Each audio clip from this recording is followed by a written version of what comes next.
Iyi ni radio BBC gahuzamiryango ivugira i Londres kuri metero 19, 25, 31 na 41. Ivugira ku mirongo ya FM mu karere k'ibiyaga bigari no kuri interineti kuri bbcgahuza.com.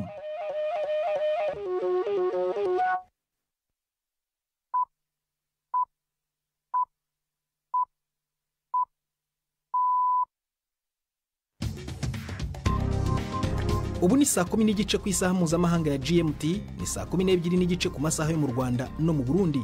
Muri studio muri kumwe na Prudence Ngiyumva.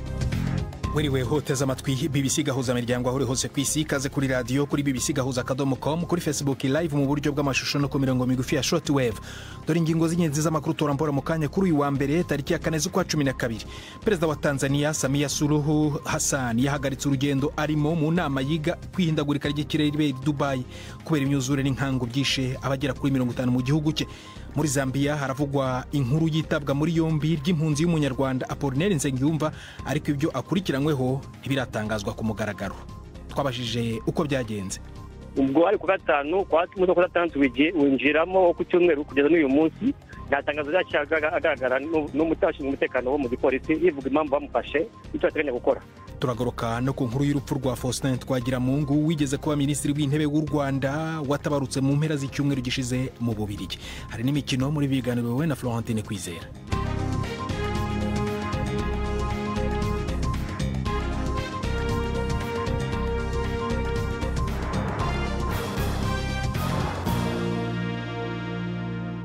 Ibyo byose n'ibindi bikubiye muri aya makuru turabirambura mu kanya nyuma yuko Jacques Nitegeka banza kutugezaho andi makuru y'ingenzi avugwa ku isi. Igisirikare cya Israel kiravuga ko ibitero byacyo byo ku butaka byagutse kugera mu bice byose bya Gaza, cyarangije gutegeka abatuye mu majyepfo guhunga, kandi Hamas yavuze ko iri muri Rwanda n'ingabo za Israel nko mu birometero 2 uvuye mu mujyi wa majyepfo wa Han Yunis. Benshi mu bantu 2,300,000 batuye Gaza bahungiye mu majyepfo.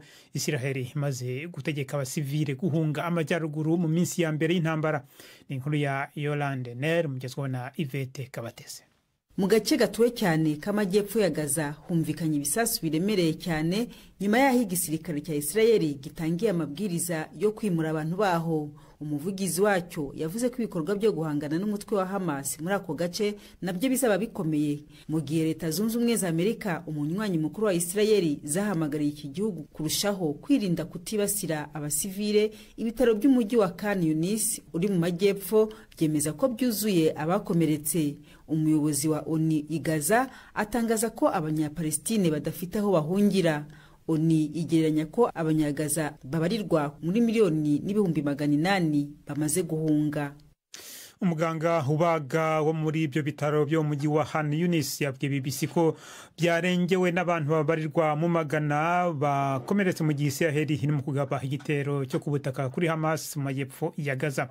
Paul Lee avuga ko ku rutonde rwabo ibyo bitaro bigomba kubaga hariho abantu barenga 360, kandi imiti y'ikinya n'imiti igabanya ububabare birimo birashira. Abakozi bo mu buvuzi barimo abahunze bava mu majyaruguru barananiwe cyane ku mubiri no mu mutwe.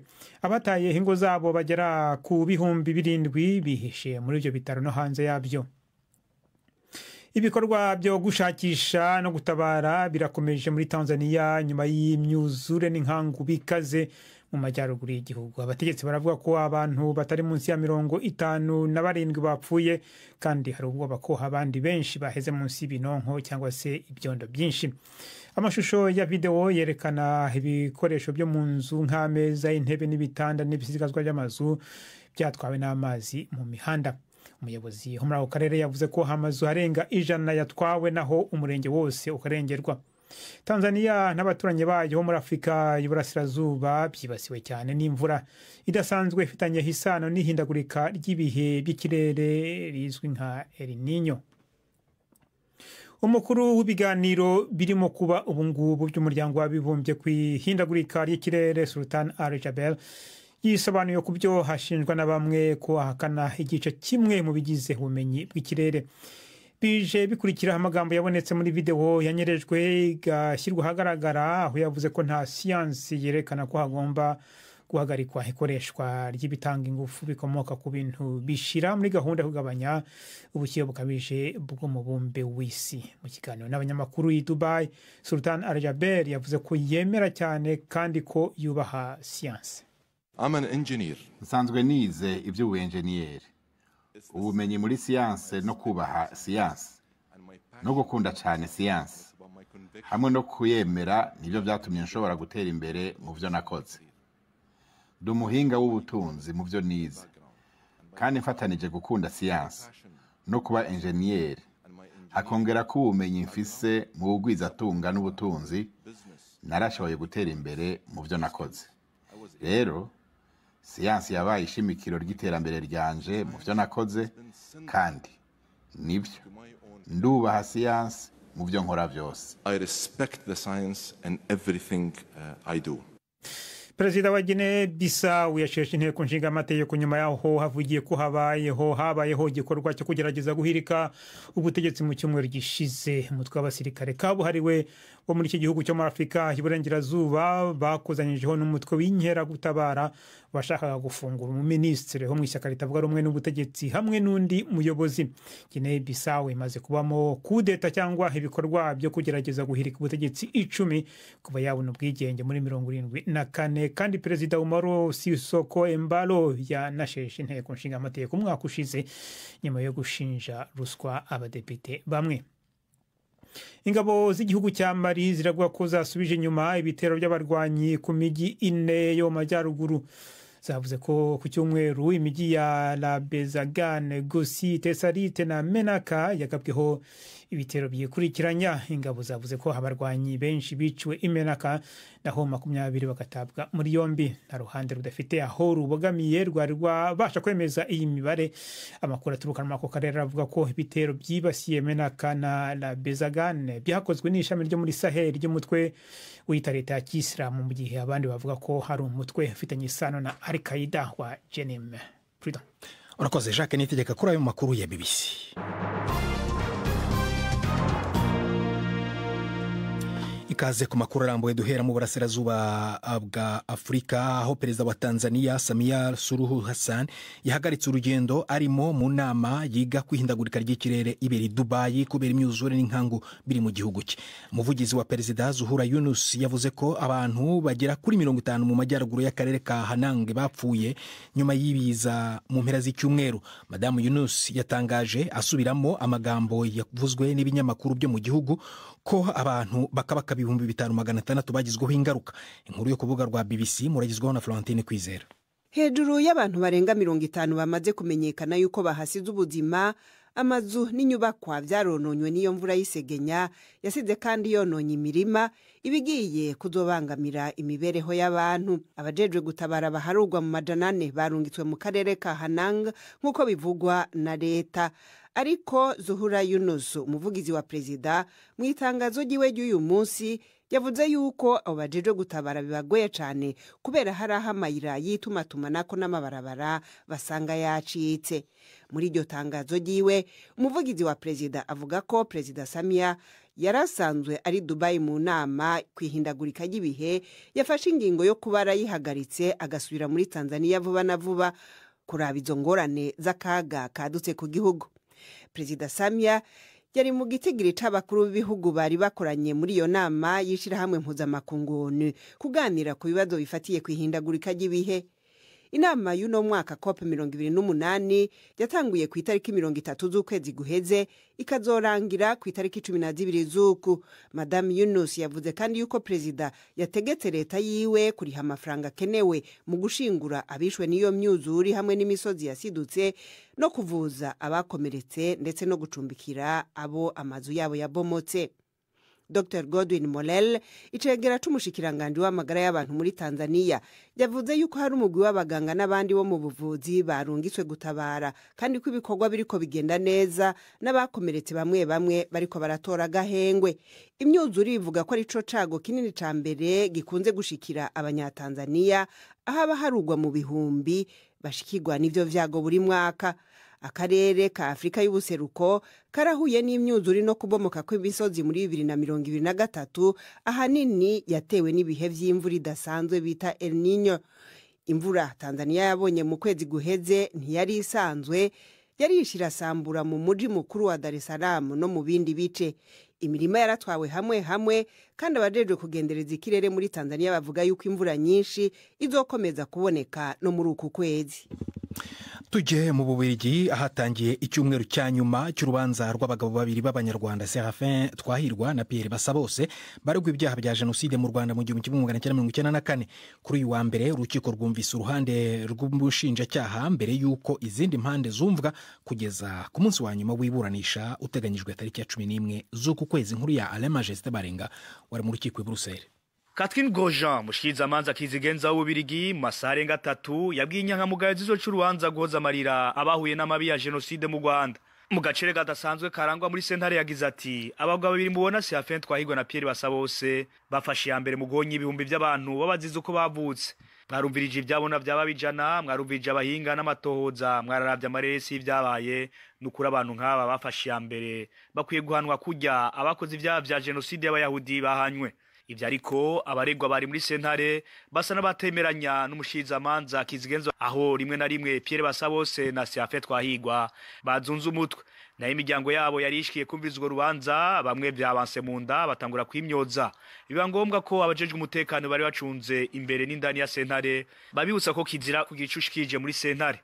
Umushikizamanza yongeye ko atagushidikanya ibyaha bibagira. Yagize ati ibyo ndababwira sibyo nkura mu mutwe. Faustin Twahirwa yarishe nabo bakorana baravyemeye, yarafasha abagore ku nguvu, yaratumye interamwe kumara abatutsi, sagasesishwa rumuri, yaratanze n'ibigwanisho byo kumara abatutsi. Ivyo Basabose naho yarafise imitahe irenga 120 muri radio televiziyo muri Korine, yabibugwanko gwo kwanka abatutsi. Umwana wese yari yamuhaye mutahe muri ico kinyamakuru, yarahaye ubugi interamwe aranabahera.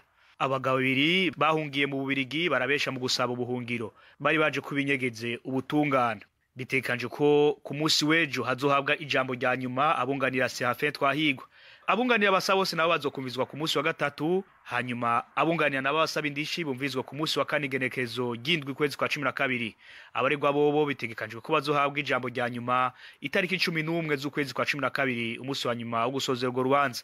I Bruxelles mu Bubiligi, Alain Majesté Barenga, BBC gahuzamiryango. Tugeze ku isa 10:42 muri studio za BBC gahuzamiryango i London, naho mu Rwanda no mu Burundi ni saa 12:42. Uratwumva no kuri BBC gahuza.com cyangwa kuri Facebook live mu buryo bw'amashusho. Mukanya turakomeza ibiganiro nyuma y'akaruhuko gato cyane. Ndi Prudence Ngyumva. BBC gahuzamiryango Igoma ni kuri FM 93 n'ibice 8. Muri Zambia haravugwa inkuru yitabwa muri yombi ry'umunyarwanda Apollinaire Nsengiyumva, ariko ibyo akurikiranyweho ntibiratangazwa ku mugaragaro. Apollinaire bivugwa ko yatawe muri yombi ku wa 5 w'icyumweru gishize mu murwa mukuru Lusaka, akaba afungiwe muri kasho ya polisi. Bivugwa ko ari umwe mu banyarwanda bafite ubuhunzi aho muri Zambia. Twashatse rero kumenya uko bimeze, tuvugana na Jean Mandela, umwe mu banyarwanda batuye i Lusaka, uzuranye na Apollinaire Nsengiyumva banaga mu muryango w'abanyarwanda nyine. Natangiye mubaza icyazi kwitabwa muri yombi rye. Umunsi wa 5 twatangiye kumva ku mbuga nkoranyambaga bivuga ko Nsengiyumva Apollinaire inzego z'umutekano za muri Zambia zamutaye muri yombi. Bituma natwe tutangira kugira amatsiko tubaririza cyangwa se twitsa amakuru cyangwa ko abashinzwe umutekano mu gipolisi bashaka gutangaza, bashaka gushyira ahagaragara itangazo ry'abanyamakuru na rubanda rivuga ko amufite kandi risobanura n'impamvu bamufashe. Ubwo ari ku 5 kwa munsi wa 6 winjiramo ku cyumweru kugeza n'uyu munsi, natangazo ryashyaga agaragara n'umutashinzwe umutekano wo mu gipolisi yivuga impamvu bamufashe icyo ateganya gukora. None mwebwe mwaba mwaravuganye n'inzego z'umutekano zamutaye muri yombi kugira ngo mubaze icyo bamushishije? Abashoboye kuvugana nabo bagiye basubiza ngo turabasubiza. Hari ibyo yarakurikiranyweho mwari muzi? Ntabyo twari tuzi. Uretse ko mu 2018 bigeze kwandika mu binyamakuru bavuga ko Sankara yamuvuze mu rwanda rwabaye i Kigali rwa Sankara na Rusesabagina, bakonza yamuvuzemo. Ibyo bintu byigeze kuba icyo gihe n'amabyeyi yanjye baceceka. Aho ngaho muri Zambia wari umuzi gute, yari muntu ki? Umuntu uravuga ugaragara mu buzima bwa community yacu, bikaba umweko ku mukiza senjemo cy'abadventiste bo mu 7. Ariko nyuma yaho agiriye uburwayi yongeye kujya agaragara kenshi.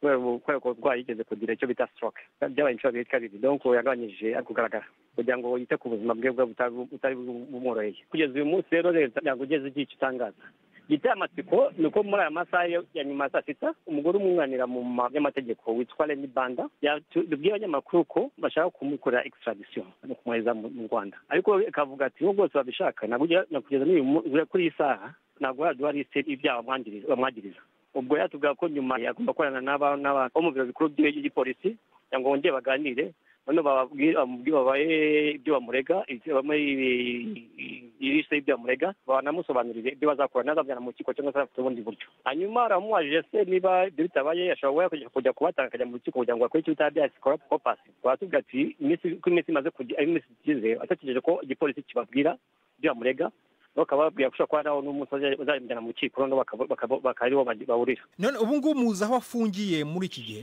afungiwe muri icyo bita migo kasha wa polisi yo ahantu bita ibex ku gasozi bitwa ibex ubwo ni mu burasirazuba bwa Rusaka hafi y'irimbi yitwa Rusaka Memorial Park. we yari umwe mu banyarwanda twavuganaga uba muri Zambia kwitabwa muri yombi ry'impunzi y'umunyarwanda Apollinaire Nsengiyumva akaba rero tutaramenya icyo polisi ibivugaho. Dusubire mu Bubirigi ku nkuru y'urupfu rwa Faustin Twagiramungu wigeze kuba minisitiri w'intebe mu Rwanda wapfuye mu mpera z'icyumweru gishize. Bwana Twagiramungu wari ufite imyaka 78 y'amavuko yari umugabo wamenyekanye cyane mu mateka ya politiki y'u Rwanda ndetse yaniyamamarije kuba perezida w'igihugu muri 2003 mu matora yatsinzwe na perezida Paul Kagame. Yabarwaga na benshi haba mu Rwanda no hanze yarwo nk'umunyapolitike utararyaga iminwa mu kwamagana ibyo we yafataga nk'akarengane gakorwa n'ubutegetsi bwaba ubwa mbere ndetse n'ubwa nyuma ya jenoside mu 1994. Itangazo ry'umuryango we BBC gahuzamiryango yabonye rivuga ko yazize urupfu rutunguranye, ariko abamunenga bo bavuga ko mu myaka ya nyuma y'ubuzima bwe bwa politike yahindutse umuntu w'intagondwa wabaye hafi y'umutwe w'inyeshyamba washakaga guhirika ubutegetsi bwa perezida Kagame. Twashatse kumenya bimwe ku buzima bwe tuvugana na Jean-Claude Nkubito wamumenye kuva mu Rwanda ndetse no mu Bubiligi aho yapfiriye. Njyewe namenye Twagiramungu mbere ku maradiyo n'amateleviziyo nk'abandi bose ubwo amashyaka menshi yatangiraga muri 1991. Mumenya kuko ari mu bantu bavugiye abantu baregwaga kuba ibyitso bari bafunguwe nyuma y'intambara ya FPR yateye. Abo umuntu wa mbere utinyutse kuvuga ko abo bantu ari abantu bashobora kwegerwa bakavugishwa ndetse bamwe na bamwe banije no mu ishyaka yarayoboye rya MDR yaramaze gushingana bagenzi be. No kuvuga ngo uwo muntu ahise mumenya kubera iyo mpamvu. Twagiramungu mumenya nanone nyuma ya jenoside amashyaka asa nkaho yaguye ariko MDR yashoboye kujya muri guverinoma ari uyiyoboye abantu bishimiye ko uwo muntu wabaye minisitiri w'intebe ari umuntu wababaranye nabo kubera ko umuryango we hafi ya wose wari wishwe muri jenoside abandi bake barokotse Cyangugu barokokeye mu mazu yabo basenye. Twagiramungu nongeye mumenyera ahangaha mu Bubiligi ko ntamusanze ari umuntu uri muri politiki nibyo ariko ufite n'ubuzima busanzwe abanamo n'abandi baturage byo guhemba babyaye gusura babaviza babo no kujya kuvugira abantu imisango mu bukwe kandi mu moko yose y'abanyarwanda. Ubu niwe Twagiramungu namenyerera. Nk'abavuga ko Twagiramungu yahindutse nyuma ya jenoside akajya muri politiki inenga cyane ubutegetsi akaba intagondwa, aho ngaho babivugaho iki? Hano mu Bubiligi nashoboye kubona amashyaka yose kuko mu myaka yose namaze kuri BBC nabonye amashyaka yose ko akora atavuga rumwe n'ubutegetsi aba hanze. Twagiramungu nubwo bavuga ngo yarahindutse ntiyahindutse mu by'ukuri. Twagiramungu yagumanye umurongo we ahubwo abatamuzi nibo bumvaga ko yahindutse. Twagiramungu yemeraga ibintu byitwa uburenganzira bwa muntu akemera uburinganire ku buryo rero iyo wibeshyaga gato ukanyuranya nabyo wabonaga Twagiramungu guhindura. Ngira ngo ikibazo bakunze kugira ni ikibazo kuri jenoside yakorewe abatutsi ariko Twagiramungu ntigeze yihakana na rimwe. Gusa icyo yakomeje kuvuga kandi na FPR yarabivuze nayo ko hari abantu baburanye ibyaha by'intambara nuko hari abantu kuko bo muri FPR barwanaga bagize uruhare mu byaha binyuranye by'intambara. Ibyo yarabivugaga akabazwa nuko ngo hari abantu batahanwe ariko ntabwo Twagiramungu yahindutse bidasanzwe kuko ikintu cyo kwamagana abantu bakoze jenoside yakorewe abatutsi aho hantu yari ahagaze n'ubwo barinze apfa akibamagana. Ntabwo Twagiramungu yahindutse kuko buryo rwose. Aho ngaho mu Bubiligi urupfu rwe rwafashwe gute, arimo aribukwa gute? Twagiramungu witabye Imana ejo bundi hanaribukwa nk'umuntu nk'umunyapolitiki, abanyamashyaka bazaramwibuka nk'umunyapolitiki, ariko buriya cyane cyane hano mu Bubiligi abantu bamwibuka nk'umusaza witabiraga ubuzima bwa buri munsi bw'abantu. Twagiramungu wibukwa hano ni wa wundi wagendanaga n'abantu muri train abaganiriza, ni wa wundi wahuraga n'abana b'abanyarwanda akavuga ati nimwige basha, iyo bakubona gukora ahantu iravuga tuzakore uzanazamuke, kuko kantu yagiraga ishyaka. Uwo niwe Twagiramungu bibuka ahangaha, ntabwo ari Twagiramungu umunyapolitiki gusa, ni Twagiramungu w'umuntu w'umubyeyi w'umusaza abantu bubahaga. Ese icyo yazize cyaba cyari cyatangazwa n'umuryango we, bimeze gute? Umuryango ntabwo wigeze uvuga ikintu Twagiramungu yazize, uretse ko yaranashaje imyaka 28, umuntu ashaka kwitaba Imana, ntabwo bitunguranye, ariko bavuze ko yaramutse atameze neza mu rugo, hanyuma bajya bakabona yitabye Imana. Ntekereza ko ntabwo bari babivuga, ariko nta n'umuntu byatunguye cyane kuko imyaka yari afite, bashobora kwitegura ko igihe cyose ashobora kwitaba Imana. Jean Claude Nkubito, umunyamakuru w'umunyarwanda uba mu Bubiligi, ku buzima bwa Faustin Twagiramungu wabaye minisitiri w'intebe w'u Rwanda. Ku itariki ya 28 ukwezi gushize kwa 11 i Buruseli mu Bubiligi, umurundikazi Dativa Uwimana yatsindiye agashimwe kitwa awa gatangwa n'ingoro y'Ububiligi buri mwaka, kagahabwa abakobwa n'abagore b'Abanyafurika bateje imbere aho babaye. Inkuru irambuye kuri ako gashimwe ka Dative tuyibaze Ale Majesté Barenga uri Buruseli. Dativa Uwimana ni umwigeme w'imyaka 25 avuka mu ntara ya Kirundo mu buraruko bw'igihugu cy'u Burundi. Umugambi wiwe watumye atogwa nk'umwe mu bakenyezi 20 b'akarere muri Afrika batahukanye agashimwe kitwa awa. Ako gashimwe gatangwa buri mwaka n'ikigo c'ingoma y'Ububiligi kijejwe iterambere ku isi NABER mu gutera intege abakenyezi bafite imigambi y'iterambere ifitiye akamaro kibano. Umugambi wiwe werekeye guteza imbere gisata c'ingenzi na ba mukerarugendo mu Burundi. Yari yawushize imbere igihe yahiganwa mu mahigano y'umwigeme mwiza kandi aciye ubwenge Miss Burundi 2021. Umugambi y'amarana aho utatahukanye urwo rugori rwa Miss Burundi yatowe nk'umwe mu bisongerezi. Yaradodoye hose kugira ngo nk'abamufasha arabura. Yamara ntigeze ati cizere ku buryo bwiwe yarashinze ishiramwe ikaze Vanchua rikangura ingezi z'abarundi n'abanyamahanga kugendera ibanza ndagakaranga by'u Burundi. Naho benshi bamuca intege ko ataca azokuramwo. Dativa yarakoze cyane akoresheje imbuga ngurukana bumenyi, atuma abanyamahanga baba b'igihumbi baza kugendera ibanza by'iratiro mu gihugu cy'u Burundi. Ivyatumye ahabwa ako gashimwe. Dativa Uwimana tumusanze Buruseli avuga ko ari iteka kuri we nabo atarabyiteze. Bamenyesheje ko natsinze naranezerewe cyane kuko nari natsinze mu muce waho abantu bari baba bagutoye cyane uva kategori ya prix du public, urumva uba wasabye abantu bagutore burindiriye ntubuze ukuntu biza kugenda. Rero naranezerewe by'ukuri cyane kubona nashoboye kuba mu kibanza ca mbere. Avuga kandi ko ako gashimwe kagiye gutuma akora cyane kugira ateze imbere gisata c'ingenzi mu Burundi kikiri mu vya nyuma. N'ubunyene umviriza Dativa Uwimana. Ino prix awa izomfasha cyane guteza imbere bino bikorwa nsanzwe nkora kubera ko baratanga financement igufasha kuronka ivyo warubuze cyane cyane kuri materiel ari ibintu byinshi twa twifuza dukenera mu kazi kacu kamisi twa tudafise. Uyu mwigeme agiye kuronswa amafaranga y'abanyamuraya 50,000 yongera ahabwa inyigisho zizomufasha kugwiza umwimbo no kurondera amufata mu mugongo muri ico gikorwa. Mugambi wiwe ukaba uhakaza abashikijana buri kwezi, akaba ategekanya ko mu myaka 5 azoba amaze guha akazi abarenga 5,000 bagize n'ugwaruka. I Buruseli mu Bubiligi, Ale Majesté Barenga, BBC gahuzamiryango.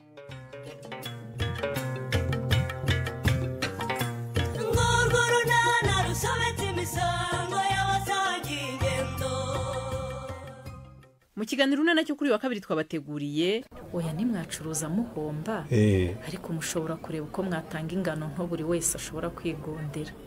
Reba nk'ubu wowe utanga guhera ku kiro kimwe kuzamura.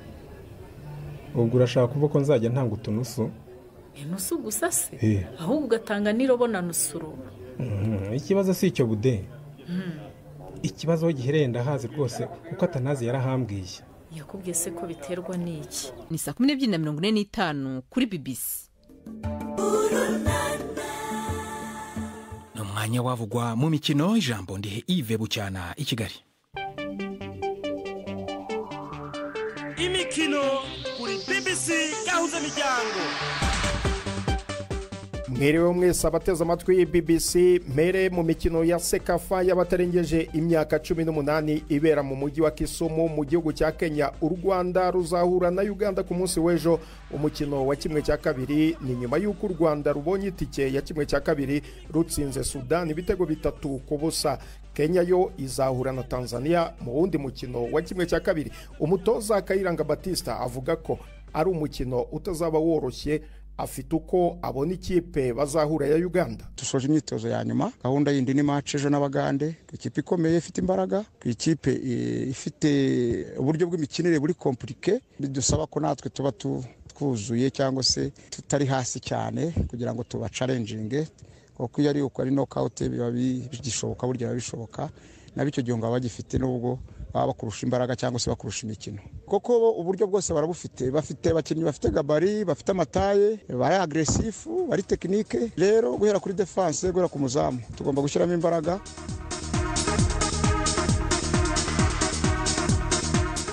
Mu Bwongereza ikipe ya Manchester City yaraye yongeye kunganya ku nshuro ya gatatu yikurikiranyije muri shampiyona, nabwo yishyurwa igitego ku minota ya nyuma ubwo yanganyaga na Tottenham ibitego 3-3. Kunganya kwa City byahaye amahirwe Arsenal gushyiramo ikinyuranyo hagati yayo n'amakipe yikurikiye Liverpool na Manchester City.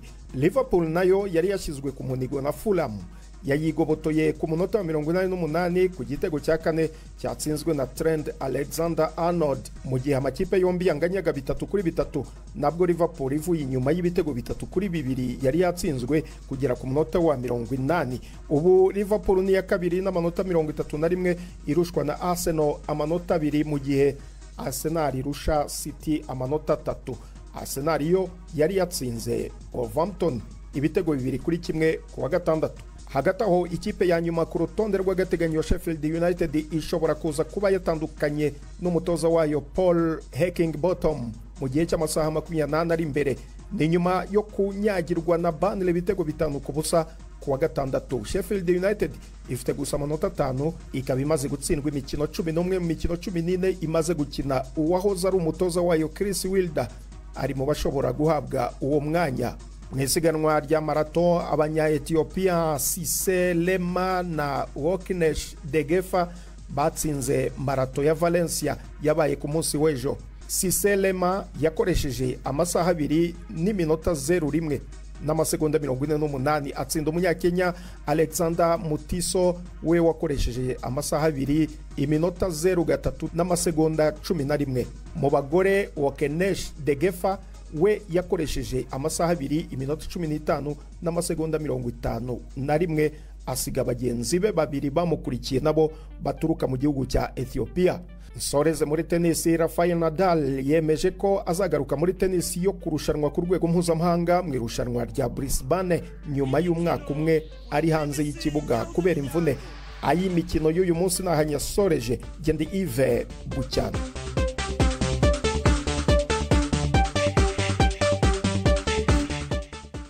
Urakoze Yves kuri aya makuru y'imikino. Ijambo risubize Jacques Niyitegeka ugarutse muri sibyo twibutsa amakuru ya BBC agezweho. Igisirikare cya Israel kiravuga ko ibitero byacyo byo ku butaka byagutse kugera ku bice byose bya Gaza, cyarangije gutegeka abatuye mu majyepfo guhunga, kandi Hamas yavuze ko irimo irwana n'ingabo za Israel nko mu birometero 2 uvuye mu mujyi wa majyepfo wa Han Yunis. Hagati aho muganga ubaga mu bitaro byo mu mujyi wa Khan Yunis yabwiye BBC ko byarengewe n'abantu babarirwa mu magana bakomeretse mu gihe Israel irimo kugaba igitero ku butaka kuri Hamas mu majyepfo ya Gaza. Umukuru w'ibiganiro biri mu kubungubu byo mu muryango w'abibumbye kwihindagurika ry'ikirere Sultan Al-Jaber yisobanuye ko byo washinjwa na bamwe kuhakana igice kimwe mu bigize ubumenyi bw'ikirere bikaba bije bikurikira amagambo yabonetse muri video yanyerejwe igashyirwa ahagaragara, aho yavuze ko nta siyansi yerekana ko hagomba guhagarikwa ikoreshwa ry'ibitanga ngufu bikomoka ku bintu bishira muri gahunda kugabanya ubushyuhe bukabije bw'umubumbe w'isi. Urakoze Jacques. Nanjye nababwira ko Perezida wa Tanzania Samia Suluhu Hassan yahagaritse urugendo arimo mu nama yiga kwihindagurika ry'ikirere i Dubai kubera imyuzure n'inkangu byishe abamaze kugira noneho kuri 63 mu gihugu cye. Aya makuru ushobora kongera kuyumva kuri bbc.gahuza.com cyangwa kuri Facebook mu buryo bw'amashusho. Ibiganiro by'indi byacu rero uzabikurikira ku munsi w'ejo nk'uko bisanzwe mu masaha musanzwe mudukurikirana. Twafashijwe na Danny Cox ku banga bw'ibyuma agenda Prudence Nyuvu wakoze gutema bbc gahuzamiryango. Raraharyana.